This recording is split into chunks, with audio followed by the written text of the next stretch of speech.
She's a business mogul, #1, and wellness expert. How can I help? And now Chantel Ray and her amazing guests are here to guide you on your wellness journey. Time to level up. Welcome to the Waste Away podcast.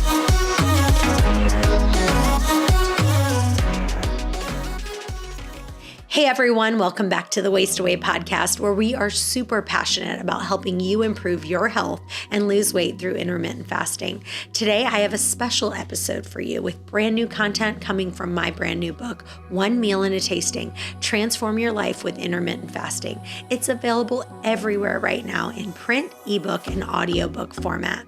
I just want to say thank you to everyone who's already reviewed the book. I appreciate it so much. And if you've already read the book and find it helpful, I'd love for you to get a free copy of the audiobook. The way that you do it for a limited time, all you have to do is go to Amazon, buy the Kindle or the regular paperback, then write a review on Amazon and email a screenshot of the review to questions@chantelrayway.com. And then we'll send you the audiobook for free. So hope you'll do that. Go to chantelrayway.com/onemeal for more info. Now I want to give you a special preview from the book, a chapter which is actually entitled The Most Important Chapter. Enjoy. This chapter is the most important chapter of this entire book. I'm going to give you a brief overview of what you can expect to be discussed in detail as you read this book. Even though I'm giving you this overview, it's absolutely crucial that you read the entire thing, because a lot of times what happens is you read a portion and they go, okay, I get the gist of it, and then you stop reading. This is where I went wrong with my interviews. When I interviewed people, I learned 80% of it and wrote it in my first book. I realized that I missed valuable information after I had already written it. I almost entitled this book Intuitively Thin Habits because one of the things people who are successful do is consistently demonstrate the disciplines that other people only show occasionally. Let me give you an example. Some people save a little bit of money and then they start going crazy buying large items and big cars that they can't afford. However, people who are financially wealthy make sure they are continually making wise investments, and sometimes they splurge. Overall, they are consistently making the wiser choice. I believe that is one of the habits that thin people do intuitively. They look at their eating on a weekly basis instead of daily. For example, if they had a bad day and eat more than they want to, they just make it up for the next day or later in the week. Everyone always says, I need a specific meal plan to follow to stay thin. Remember, there is no meal plan. One person may feel horrible after they eat avocados, but avocados are healthy and lots of thin people eat them all the time. In my last book, and probably somewhere in my podcast, I may have said something like, I don't eat a lot of grains or beans. I get the question a lot asking, what is wrong with grains and beans? There are a lot of thin people who eat grains and beans and do intermittent fasting. I do occasionally eat them, but I don't feel my best when I do. I do more of a keto flex diet where I add a sprinkling of grains and beans into my diet sporadically. I tend to focus on eating with fruits, vegetables, and items with lots of protein. This is just how I feel my best. So you have to customize what you eat to feel your best. This is what thin eaters do all the time. They are consistently doing things that heavier people only do occasionally. They make small decisions that make a big difference over time. That is what my friend Kim says is her number one thing to do. Be consistent over time. Habits matter, and one of the things you'll learn are the habits of these intuitively thin eaters. We realize that what we do to our bodies will be a reflection of what we will do continually, not just for a couple of days. I remember reading a statistic somewhere on Google that says over 90% of New Year's resolutions that people make aren't in effect by the end of January. 90%. That means only 10% of the people actually follow through. That is just crazy. One of my biggest concerns is that you're going to read a section and hear that sometimes I eat half a donut, and then you'll take that and go, okay, I can do that too. Part of being thin is not eating half a donut every day. One of the things you will learn in this book is that thin eaters eat in a keto flex diet. They sprinkle their diet with decadent food choices. The key word is sprinkle. The other thing that people do is focus on the what, but they don't focus on the how they got there. They also focus on who they want to be. So for me, I had to look at myself and say, I want to be an intuitively thin eater. I want to consistently consider what a thin eater does. That's what motivated me to keep asking them over and over what they do.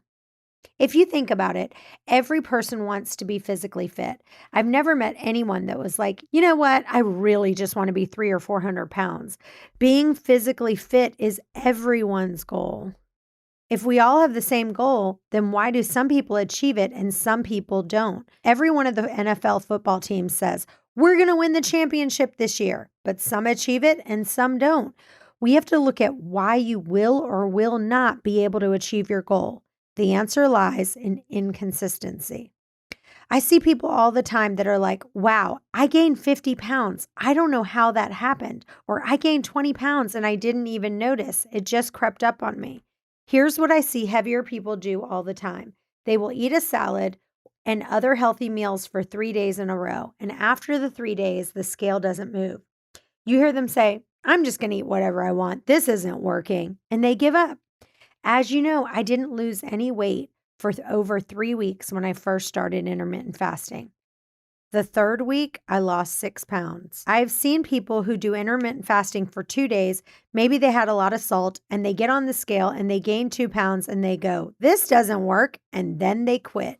When you don't see the results you want, avoid going into an attitude of saying, oh, forget it. I'm just going to go eat half of a cake. Or maybe you eat a third of the cake all in one session and don't gain any weight. So then you incorrectly conclude that bad decision didn't really move the needle that much.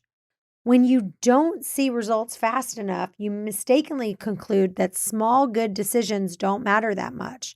This is a big mistake. A small change or a small tweak that you do every day does make a big difference. When you quit, you miss out on the truth that our lives are the culmination of all those small decisions and that all those small little decisions matter. That's the piece I really missed the first time around that I want to teach you this time. One of the things the thin eaters say is that they eat in the same patterns every day and every week. For instance, making the small decision that you're going to have black coffee instead of coffee with tons of cream and sugar. The Bible says, do not be weary by doing good, but at the proper time we will reap a harvest. I just started gardening, which I hate, by the way. I never realized how long these little seeds take to grow a little mini cucumber. It takes a while to reap the harvest. You can't be impatient. The best way for you to be consistent is for you to have accountability. To help you with this, we have private coaching and group coaching at chantelrayway.com/coaching, or you can join our Facebook accountability group. You will see that a lot of things I'm going to share, I follow on a regular basis. One of the things I really struggle with is eating slowly. To fight this, I have to remind myself about the parasympathetic nervous system. Our nervous system has 2 primary parts that are crucial to understanding. First, one of the things that my podcast guests have told me, in addition to slowing down when I'm eating, is to reduce my stress when I'm eating. Thin eaters predominantly eat at night when things are calmer. So when thinking about when time is best for your eating window, you should decide on a time you are not too stressed to eat. For me, when I'm at work, I'm stressed most days. Another thing my podcast guests have told me is that a sympathetic nervous system controls our fight or flight response, and the parasympathetic nervous system controls our rest and digest response. We always want to eat when we are in a parasympathetic state. Our sympathetic nervous system kicks in whenever we're experiencing any kind of real or perceived threat. If fear, real or imagined, shows up in your thoughts or environment, i.e., being chased by a fox in the woods, running late for a plane, or trying to finish a never-ending to-do list at work, our sympathetic nervous system kicks in. Think about this. Digestion is not essential when we're fighting for our lives. If we find ourselves in a massive stress response, like if a lion was chasing us, our digestion completely shuts down. In our world, that lion chasing us might be having a strict deadline for work and being completely stressed out. It would make total sense. If we did have a lion chasing us, why would we need massive digestive enzymes to be kicking in at that time? Even judging ourselves for eating 4 cookies in one sitting, we activate our fight or flight response and shift into a stress zone. Remember, we don't want to get goals that are do goals. We want who goals. I hope that preview was helpful for you. If you're interested in the rest of the book, One Meal and a Tasting, it's now available, so you can actually get the audiobook for free right now if you follow the steps on our website, chantelrayway.com/onemeal. Again, thank you so much to everyone who's already written a review and shared about it on social media. It really means a lot to us and does help get the word out. I love our Waste Away community, and we love hearing from you guys. Thanks for listening, and stay tuned for our next episode.